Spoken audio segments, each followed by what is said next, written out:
The Wrangler 392, Defender Octa, and Bronco Raptor are three off-road monsters, but specs don't matter when the trail gets ugly. We put them head-to-head through rocks, water, desert, and mountain terrain. Each dominated somewhere, but when the toughest obstacles arrived, one pulled clearly ahead. First up is the Defender Octa. Land Rover built this thing to embarrass supercars and mountains at the same time. Under the hood sits a 4.4-liter twin-turbo V8, borrowed from BMW. It cranks out 626 horsepower and 553 pound-feet of torque. That's the most muscle ever stuffed into a Defender. It hits 60 miles per hour in 3.8 seconds. A luxury SUV weighing nearly 6,000 pounds runs like a sports car. Now that is genuinely wild. Suspension is where the real trick lives. Land Rover ditched normal anti-roll bars and uses a hydraulic system called 6D Dynamics.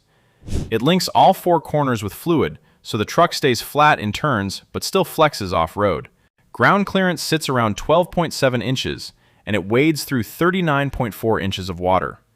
Those are genuinely serious numbers. On paper, the Octa reads like a rock crawler wearing a tuxedo.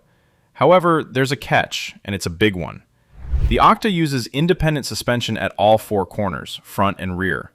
That setup rides smooth and feels planted at speed. But when the trail turns into a boulder pile, independent suspension can't droop and stretch the way a solid axle can. It also rolls on 20-inch wheels wrapped in 33-inch tires. Big wheels mean short sidewalls, and short sidewalls don't wrap around rocks like a tall tire does. That's a genuine problem when the trail bites back. Then there's the price. The Octa starts north of $153,000, and a loaded one pushes past $160,000. For that money, you get a rear locker that isn't really a locker. It's a brake vectoring system that fakes the job by pinching the wheel that's spinning. That's clever engineering on paper. However, on the truly nasty stuff, fake lockers and short tires start to hurt. Real lockers just lock. Brake fakes can overheat. Next comes the Bronco Raptor. Ford took the Bronco and fed it steroids. The Raptor packs a 3.0-liter twin-turbo V6, good for 418 horsepower and 440 pound-feet of torque. It's the only Bronco that gets that engine. 0 to 60 takes about 5.6 seconds, which car and driver clocked on their own test gear. That's quick for a brick this tall. Suspension is where this Raptor really flexes. Ford calls it Haas 4.0, with Fox live valve shocks that adjust damping up to 500 times a second. Wheel travel jumps to 13 inches up front and 14 inches at the rear. It rolls on factory 37-inch tires, the biggest ever bolted to a production Bronco. Ground clearance hits 13.1 inches, and it fords 37 inches of water. Out in the desert, this thing absolutely flies, but it stumbles hard in one spot, and off-roaders feel it fast. The Raptor is genuinely wide. It's almost too wide. That footprint stretches nearly 86 inches across, close to 10 inches wider than a normal Bronco. Out on open dunes, that width keeps it planted. Squeeze it onto tight, tree-lined trails, though, and the same width becomes a real headache. Owners gripe about scraping fenders on trails their old Jeeps cleared with room to spare. Wide trucks buy speed and pay in tight spots. The Bronco does carry real hardware, to be fair.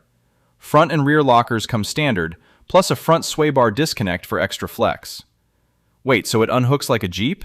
Sure does, and it articulates surprisingly well for such a big rig. Out in the desert, it might just be the best of these three. Yet width, weight, and a long wheelbase drag it down once the trail gets tight and technical. It's a hammer, not a scalpel. Perfect for smashing wide-open dunes, rough for threading through the rocks.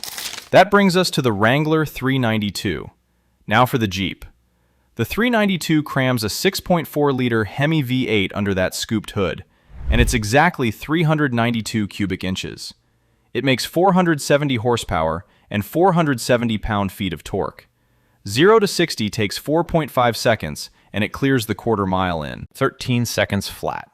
It's the quickest Wrangler Jeep has ever built. That Hemi doesn't whisper, it flat out roars through a hood scoop that actually feeds cold air to the engine. Power is only half the story, though. The 392 rides on solid Dana 44 axles, front and rear, with wide track housings. Solid axles are the whole point here. When one wheel climbs a rock, the axle pivots and shoves the opposite wheel down into the dirt. That keeps tires planted and power flowing. It has real True-Lock lockers front and rear, plus an electronic front sway bar disconnect for even more flex. No fakes, no brake tricks, just heavy steel that locks and stays locked when you need it most. Trail numbers back all of it up. Final Edition gives you 11.6 inches of ground clearance, thanks to a half-inch factory lift. It fords over 32 inches of water, with a triple-channel hydro guide intake that dumps up to 15 gallons a minute away from the engine. Approach angle is a steep 44.5 degrees. Departure angle sits at 37.5. It rolls out on 35-inch BF Goodrich tires, mounted on beadlock-capable wheels. Now for the wild part. The 392's low range is only 2.72 to 1, milder than a normal Rubicon's 4 to 1. So how does it crawl so well? That Hemi's massive low-end torque does the heavy lifting, delivering a 48 to 1 crawl ratio that walks up ledges at idle. You don't feather the throttle at all, it just walks up on its own. And there's a factory-worn winch bolted right to the front bumper too. There's more Jeep heritage baked in here too. This truck traces its DNA back to the Willys MB of World War II. Every Wrangler is stamped trail rated for a reason, tested on the Rubicon Trail itself. That badge is earned, not printed. And it also wears a Final Edition badge, so this V8 Wrangler is on its way out for good. Once these last builds are gone, no factory Wrangler will ever pack a Hemi again. Onto the rock crawling. This is where trucks earn their stripes. Edmunds took the Jeep and the Defender to the California desert and ran them over a flex obstacle they call the ziggurat. You drive one front wheel up a ramp until a rear wheel lifts. The more the truck flexes, the higher it climbs. So guess what happened next? The Jeep crushed it. In their exact words, solid axle vehicles do really well on the ziggurat, and the 392 was no exception. They added that the Defender climbed pretty high for an SUV with an independent suspension, but the Jeep easily won this contest. That's the solid axle advantage in plain English. Physics doesn't care how expensive your truck is. On a loose, rocky hill climb, they locked the diffs and sent both trucks up. Both made the top. However, Edmunds said it was just a tad easier in the Wrangler thanks to the tires and mechanical lockers. Wait, the $160,000 Land Rover lost the crawl to a Jeep costing far less? Yes, it really did.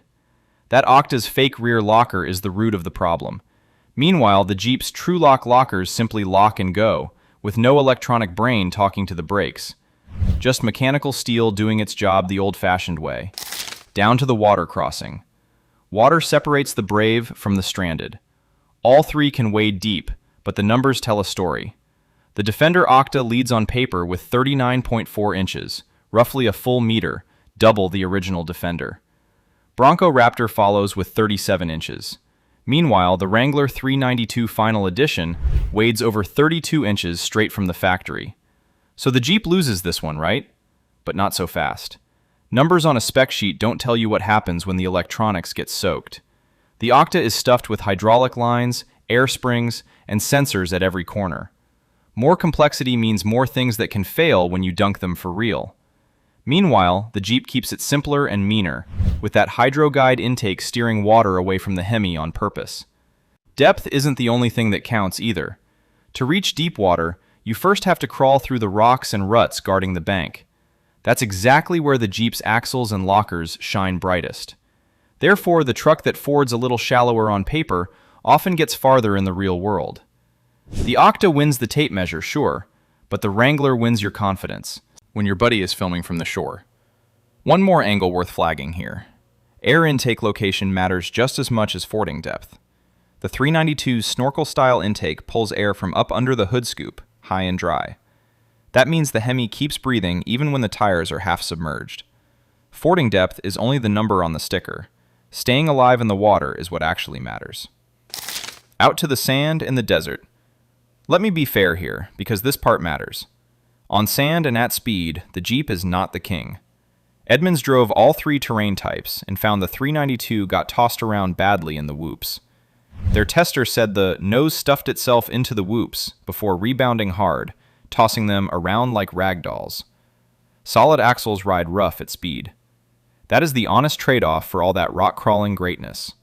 The Defender, with its trick hydraulic suspension, floated over those same whoops without drama. Edmunds called it the rig you want for cruising along at higher off-road speeds. Meanwhile, the Bronco Raptor, riding long-travel Fox shocks and 37-inch tires, is arguably the best desert runner of the bunch. It'll blast across dunes and land jumps that would rattle the Jeep's fillings loose. That Haas suspension eats whoops for breakfast. So the honest question is this: what kind of off-roading do you actually do? If you live near open desert and love going fast, the Bronco or Defender might suit you better. Most trail riding, though, isn't flat-out desert racing. It's slow, technical, rocky, and tight. That's the Jeep's home field, and it's most of what real trails throw at you anyway.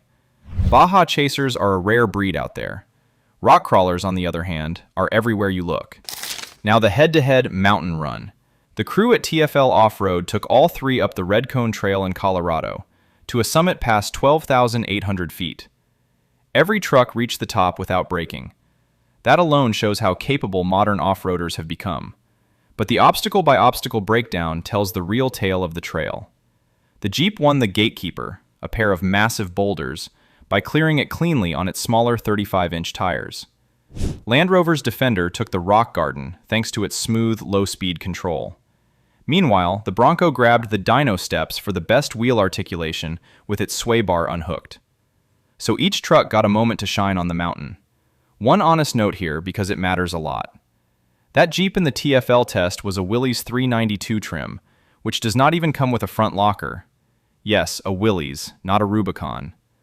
Even without a front locker, on smaller tires, it still cleared the gnarliest Gatekeeper first. Now imagine that same trail in a full Rubicon 392 Final Edition, with front and rear TrueLock lockers and beadlock 35s. Wait, it gets even better for the Jeep? That's exactly what happens. The one truck that was under-equipped still held its own against two flagships. That's a receipt worth remembering. Time for the honest scorecard. Let me lay the money on the table. The Bronco Raptor starts around $89,000. Wrangler 392 Final Edition lands near $102,000. Meanwhile, the Defender Octa opens above $153,000 and climbs past $160,000 easily. So the Defender costs nearly double the Bronco. That's real money in the difference. Now weigh capability against that. For pure rock crawling, the Jeep's solid axles, real lockers, sway bar disconnect, tall tires, and low idle torque make it the sharpest tool in the box. Chasing desert speed instead? Then the Bronco's width and long travel shocks take the crown. Craving luxury and on-road pace on the way to the trailhead? The Defender is untouchable. So we've got three very different missions here. However, the real question was which is the top dog off-road SUV? Off-road, in the truest sense, means crawling, flexing, and clawing over the stuff that stops ordinary trucks cold. That's the Wrangler's entire reason to exist as a factory-built machine. Those others are brilliant machines wearing off-road costumes. The Jeep is the genuine article. There's a difference between wearing the boots and doing the walking. For getting through the toughest, tightest, rockiest trails, the Wrangler Rubicon 392 takes it, plain and simple. It's not the fastest in a straight line, but when the trail turns brutal, the solid axles droop, the lockers bite, the sway bar drops, and that Hemi just growls and walks you up the rock. That's the whole trick right there. Even a respected outlet like Edmunds flat out said the Jeep easily won the flex test and excels at more rough and tumble rock crawling. That's an outside opinion, not fanboy noise. Land Rover's Defender Octa is the luxury rocket. Bronco Raptor is the desert missile. Both are incredible inside their own lanes, and I'd take either one over a lot of the competition. Yet for the dirty, slow, punishing work that off-roading really is, neither one dethrones the Jeep. Not even close, honestly. Add in the fact that this is a final edition, the last of the V8 Wranglers ever, and the 392 becomes something genuinely special. It's a legend going out swinging. And that leaves us with the winner. That's our verdict, but yours matters just as much. Which one would you actually park in your driveway tomorrow morning? Drop your pick in the comments. Before you go, do this.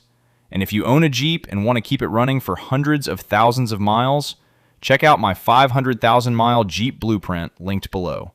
Hit subscribe, click the video on screen, and I'll see you in the next one.